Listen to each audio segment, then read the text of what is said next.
မင်္ဂလာပါခင်ဗျာ2026ခုနှစ်ဆိုတာဂျကဗလာရဲ့စွမ်းရည်အပြောင်းလဲသည့်အင်မတန်မြန်ဆန်မဲ့နှစ်တစ်နှစ်ဖြစ်ပါတယ်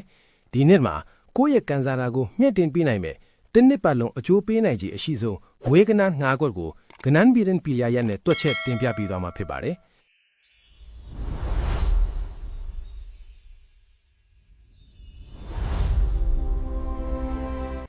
ပထမဆုံးတစ်ခွက်ကတော့318ပါ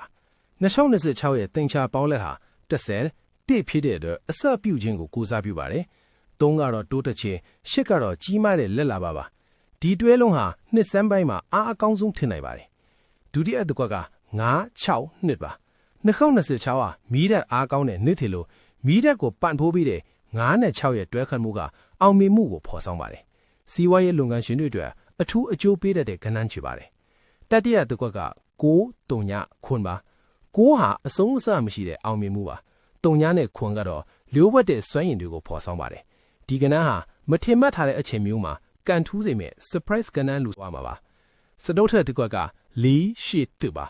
ဘိုးတဟူးနဲ့ယာဟုရဲ့ပေါင်းစပ်မှုကအပြောအဆိုအဆက်အတွေ့တွေကနေတစ်ဆင့်ငွေဝင်လာတတ်တဲ့နမိတ်ရှိပါတယ်နှစ်လယ်ပိုင်းမှာပိုပြီးအာယုံစိုက်တင်တဲ့ခဏပါ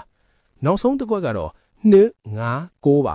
အေးချမ်းခြင်းနဲ့အောင်မြင်ခြင်းကိုပေါင်းစပ်ထားပါတယ်တစ်နှစ်လုံးစာအတွက်မာစတာနံပါတ်လို့တောင်တင်စားလို့ရပါတယ်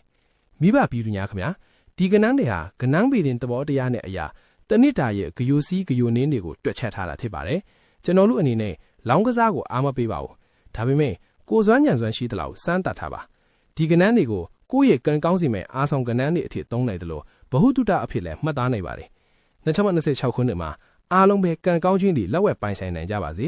ဒီဗီဒီယိုလေးကိုကြိုက်နေတတ်ရင် like and share လုပ်ပေးဖို့မမေ့ပါနဲ့အောင်ခင်ဗျာ